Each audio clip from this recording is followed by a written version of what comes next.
안녕하세요. 폴리경차랑 마라톤 모의고사 오케이 쟤들 벌써 24회 되겠습니다. 자, 한번 가보도록 하겠습니다. 자, 이제 월요일입니다. 여러분, 월요일날 힘 빡 내시고 또 열심히 한번 또 달려봅시다. 시험이 얼마 안 남았습니다. 하루하루 좋은 습관이 합격으로 인도한다. 파이팅 하시고요. 바로 가볼게요. 자, 사회 통제 이론에 대한 설명으로 가장 옳지 않는 것은요? 라고 해봐야죠. 갑니다. 사회 통제 이론은 어떤 사람들은 왜 범죄를 범하게 되는가 보다는 어떤 사람들은 왜 범죄를 하지 않는가라는 물음에 중점을 두고 있다. 왜? 통제되어 있기 때문에. 한번 보세요. 우리가 이렇게 개인 차원, 우리가 원인부터 먼저 한번 배워봤죠. 원인들 개인 차원하고 사회 차원이 있습니다. 여기는 고전주의, 실정주의 배웠습니다. 구조의 문제입니다. 과정의 문제입니다. 뭐라고 했죠?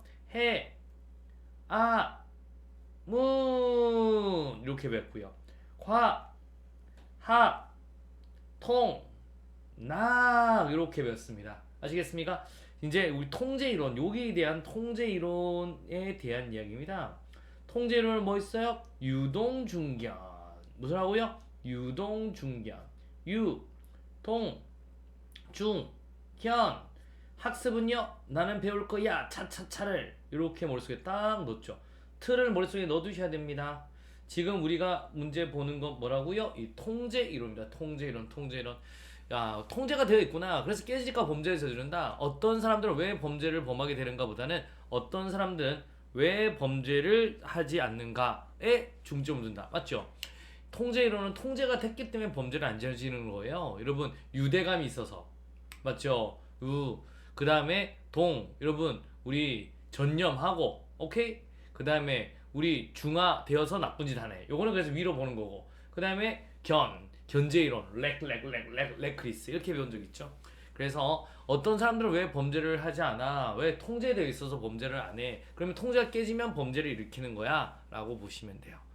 자, 사회 통제론은 인간은 범죄성을 본질적으로 지니고 있기 때문에 그대로 두면 누구든지 다 범죄를 저지른다. 그래서 통제 안 되면 범죄를 저지른 거예요. 그래서 본질적으로 지니고 있기 때문에 그대로 두면 누구든지 범죄를 저질 것이라 본다. 그러니까 통제를 돼야 되는 거죠. 자, 허쉬의 유대 이론 맞죠? 허쉬 뭐라고 했어요? 허쉬 초콜릿을 주면 유대감이 좋아진다. 전에는 참신했는데 라고 해야 돼요. 여러분, 전념 맞죠? 애착, 그 다음에 참여, 신념. 이게 되면 오케이, 범죄를 안 진다. 브레어 플리반 동조성 전념 이론이죠. 유동할 때 동이네요. 그래서 우리 나는 경찰이야 여러분, 그런데 전념하고요 하면 범죄를 안 저지릅니다. 그 다음에 맞자 중화반점 중중중중. 그래서 맞자 중화기술, 중화가 되기 전까지는 범죄를 안 저질러요. 맞네요. 그 다음에 이제 한번 꺾게요. 글레이즈의 차별적 동의라. 어우, 차차차. 이건 뭐 해야 돼요? 차차차. 이거는 우리 차차차 여기 가는 거죠. 학습 이론 되겠습니다. 그래서 요거는 뭐다 옳지 않는 것은 3번 되겠습니다. 여기 학습이라서 그래요. 뜬땡님 중화기술은 학습으로도 보기도 하잖아요. 그래, 학습으로도 보기도 해요. 그런데 문제는 이제 이거 맞다 쳐도 이게 확실히 틀리니까 정답 X라고 하셔야 됩니다. 자, 허씨는 사회생활에 대한 참여가 낮으면 그만큼 일탈 행동의 기회가 증가됨으로써 비행이나 범죄를 저지를 가능성이 높아진다고 본다. 맞습니다. 전에는 참신했는데 그 참여가 깨지면 범죄 저질러요. 정답은 몇 번? 3번 되겠습니다. 틀을 딱 갖추고 공부하자. 갑니다. 예산의 과정에 대한 설명으로 옳은 것은요. 각 중앙과세장은 매년 3월 30일까지 당의 회계연도부터 5회계 연도 이상의 기간 동안에 신규 사업 및 기획예산처 장관이 정하는 주요 계속 사업에 대한 중기사업 계획서를 기획예산처 장관에게 제출한다. 논 1월 30일입니다. 그래서 각 중앙관세장은 기획예산처 장관한테 1월 30일까지 중기사업 계획서를 내는 거죠. 오케이. 그 다음에 이제 국회의 예산개선특별위는 예산안 종합심사 예결위에서 하는 거 있잖아요. 정부를 계승해라 이렇게 했죠. 부가 먼저예요. 부를 심사. 정부를 개성해라. 개승해야죠. 승인. 그래서 정부 개승 이렇게 하셔야 됩니다. 순서가 틀렸다라고 보시면 되겠습니다. 그래서 종합정책질의가 1번, 부별심사가 2번, 개수조정소위원회 개수조정이 3번, 마지막에 전체회의에서의 소위원회 조정승인이 4번 되겠습니다. 그래서 틀린 거고요.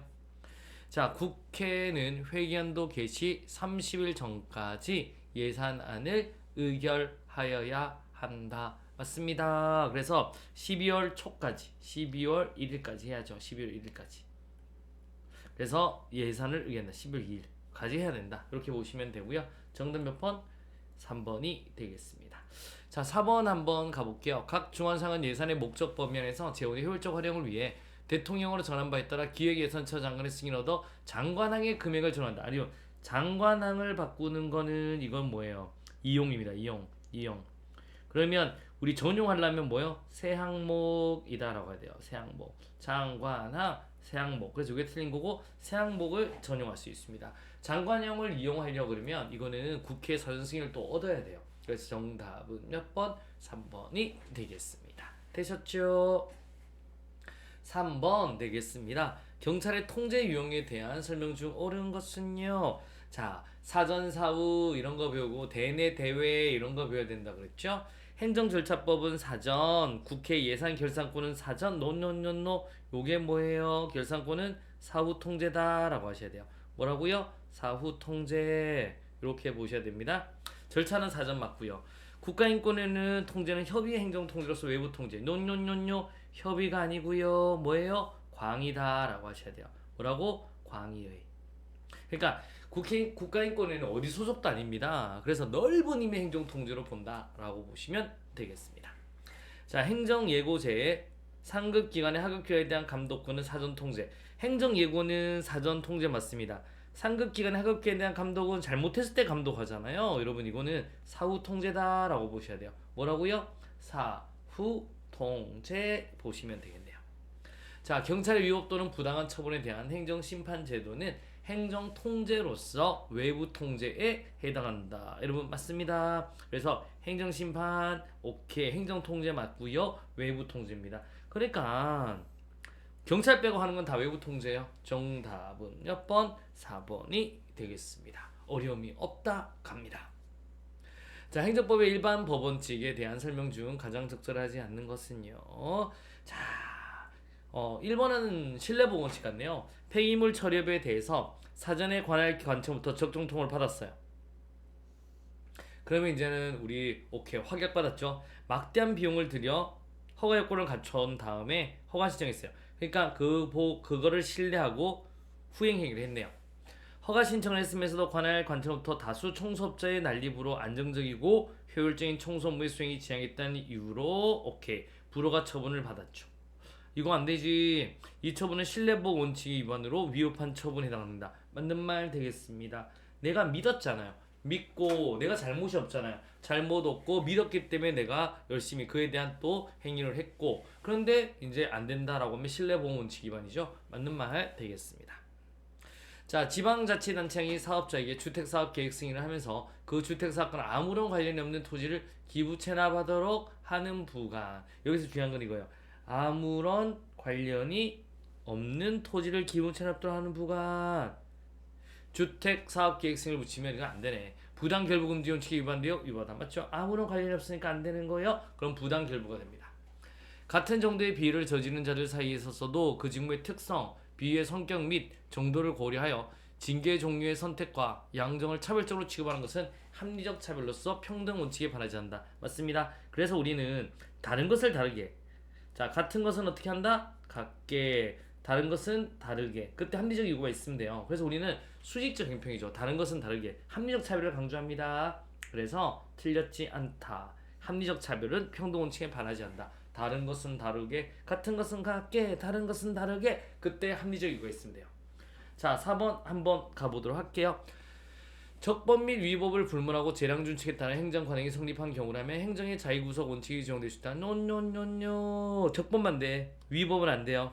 위법은 된다 안 된다? 안 된다. 적법했을 때 재량준칙에 따라서 관행이 이루어지면 자기구속 원칙이 적용되지만 위법한 거에 대한 자기구속은 적용된다 안 된다? 안 된다라고 하셔야 돼요. 정답은 몇 번? 4번이 되겠습니다.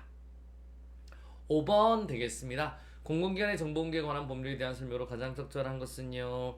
자, 정보의 공개를 청구하는 자는 해당 정보를 보유하거나 권리하고 있는 공공기관에서 서면으로만 틀렸습니다. 우리 구두로 돼요. 서면 플러스 구두도 된다라고 보시면 돼요. 그 다음에 갑니다. 정보의 공개 및 우송 등에 들은 비용은 실비의 범위에서 정보 공개 청구를 받은 행정청이 부담한다. 노노노노. 누가 부담한다? 청구인이 부담한다 라고 하셔야 됩니다. 청구인이 부담한다 라고 보시면 되고, 청구인이 행정 정보 공개와 관련한 공공기관의 결정에 대해서 불복하는 경우 이 신청을 거치지 않아도 행정심판을 청구할 수 있다. 맞는 말 되겠습니다. 그래서 우리 청구인이 공공기관한테 청구하죠. 그러면 10일이고 10일 연장 가능하고 10일 해줘야 되고 20일간 결정하지 않고 만약에 안 해준대요. 요렇게 나왔다라고 할게요. 그러면 이제 여기서는 이의 신청을 가든가 아니면 어디로 간다? 바로 쟁송 절차로 가도 된다라고 보시면 돼요. 되셨습니까? 그래서 오케이, 맞는 말 되겠습니다. 자, 4번 한번 가도록 하겠습니다. 공공기관은 정보공개 청구를 받으면 그 청구를 받은 며칠 이내로, 여기 나왔죠, 며칠? 10일 이내입니다. 10일 이내에 공개 여부를 결정해야 된다. 물론 10일 연장 가능하고요. 그래서 정답은 몇 번? 3번이 되겠습니다. 여러분 요즘 힘드시죠? 네. 참고 견디셔야 됩니다. 여러분 우리는 3월 14일이 있습니다. 여러분 이렇게 매일 꾸준히 하다 보면 우리 물론 최대한의 성과가 나오고요. 다른 친구들 훨씬 더 잘 맞을 수 있습니다. 끝까지 포기는 하지 마라. 계속 하는 거예요. 매일 하다 보면 여러분 그래도 지금 성실하고 오셨잖아요. 이 성실하게 하는 친구들 그렇게 많지 않습니다. 그래서 하다 보면 결과로 간다. 여러분 어느 누구 합격생도 나는 완벽하다라고 들어간 친구 없습니다. 이렇게 하루하루 쌓여서 여러분을 합격으로 인도합니다. 여러분 요번에 말도 많이 뽑고 좀 이제 제도가 바뀌면서 불안은 하겠지만 이렇게 열심히 합격할 수 있다. 여러분 끝까지 파이팅 하죠. 내일 또 열심히 한번 달려보겠습니다. 여러분 사랑합니다. 여러분 수고하셨습니다.